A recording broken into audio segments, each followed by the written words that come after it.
बिस्मिल्लाहिर्रहमानिर्रहीम। अस्सलाम वालेकुम वरहमतुल्लाह। दोस्तों, जहाँ एक जानिब फैज़ हमीद मीडिया की शह सुर्खियों में है, वहीं ये पहला मौका नहीं है कि जब फौजी अफसर को अपने गलत इकदाम की वजह से इदारा जाती एहतसाब के अमल से गुजारना पड़ रहा हो। जहाँ जनरल फैज़ हमीद इस वक्त इदारा जाती एहतसाब के अमल से गुजर रहे हैं, वहीं बहुत सारे और लोग भी हैं जो इसी इदारा जाती एहतसाब की चक्की में पिस रहे हैं या फिर पिसने वाले हैं। फौज ने ऐलान किया है कि उन्होंने साबिक director general inter services intelligence यानी ISI retired lieutenant general Faiz Hameed को तहवील में लिया और खुफिया इदारे के साबिक सरबराह के खिलाफ कोर्ट मार्शल के अमल का आगाज किया। आईएसपीआर के मुताबिक निजी हाउसिंग स्कीम स्कैंडल से ताल्लुक की बुनियाद पर जनरल फैज हमीद के खिलाफ कोर्ट मार्शल का अमल शुरू किया जा चुका।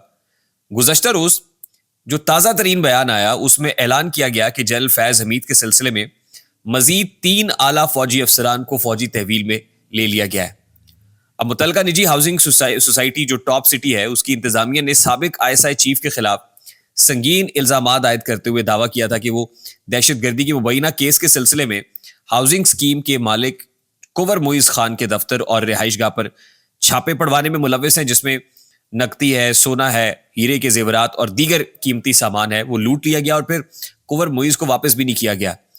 अब ये खबर मीडिया की शह सुर्खियां में शामिल है। अब ये मीडिया की जीनत बनी हुई है।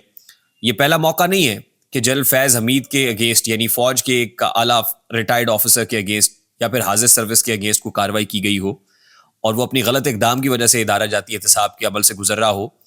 अब वो फौजी जर्नैल या ताकतवर अफसरान जिनके खिलाफ कार्रवाइयाँ होती रही हैं, ज़रा उनकी एक तफसील हम कोशिश करेंगे कि आपके सामने पेश कर सके और उसके बाद हमने आपके साथ वो एक्सक्लूसिव गुफ्तगू शेयर करनी है जो टीम ए पॉलिटिकल की साबिक chief justice of Pakistan justice Saqib Nisar से हुई है, क्योंकि वो मुल्क में नहीं है, मुल्क से बाहर है।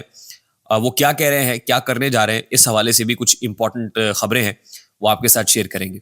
अच्छा, आपको सबसे पहले बताएं कि 2009 में पब्लिक अकाउंट्स कमेटी पीएसी ने नेशनल लॉजिस्टिक्स सेल एनएलसी की रिपोर्ट के बाद एक इंक्वायरी शुरू की, जिसमें सामने आ रहा था कि एनएलसी को 2004 और 2008 के दरमियान 1.8 अरब रुपए का नुकसान हुआ है।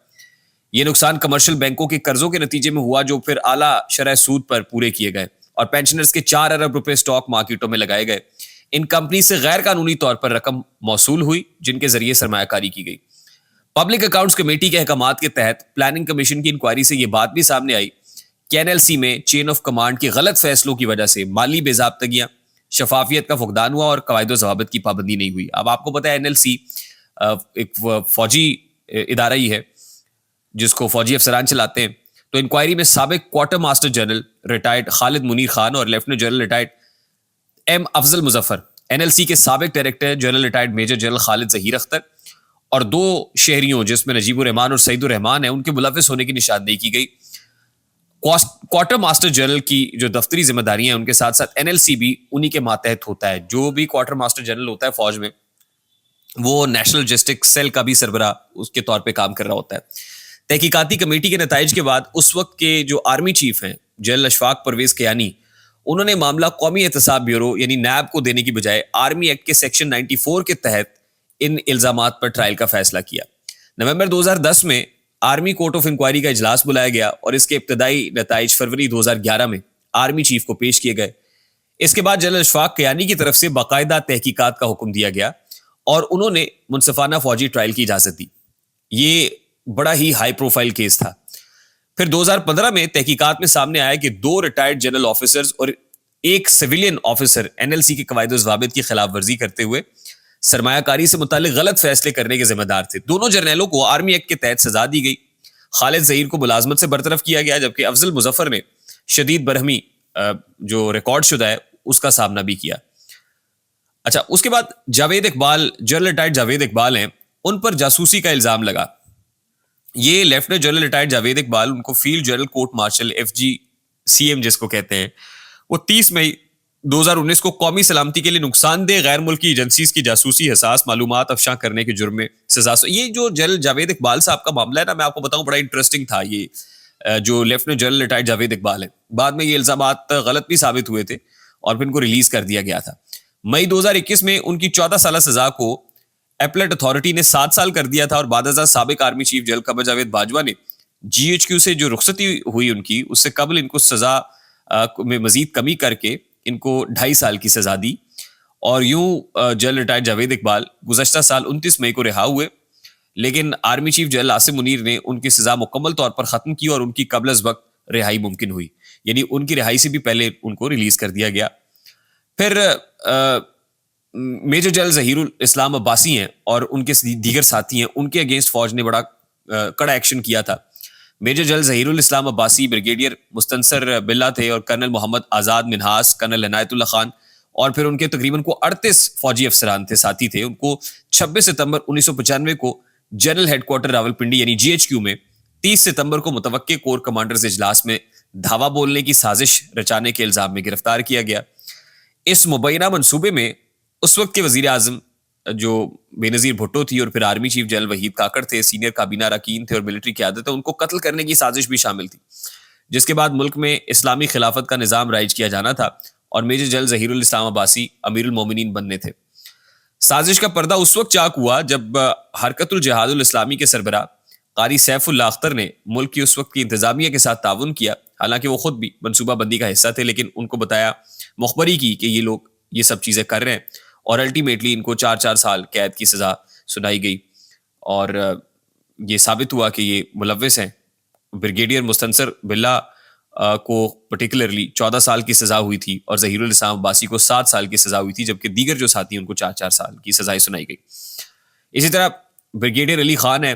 بھارت اور جو دہشت گردی اور بغاوت جیسے جو روابط ہیں ان کے اسٹیبلش ہونے پر 2011 میں ان کو کالعدم تنظیم حزب التحریر سے روابط کے الزامات پر گرفتار کیا گیا تھا، اور بعد میں ان کو 5 سال قید بامشقت سنائی گئی تھی.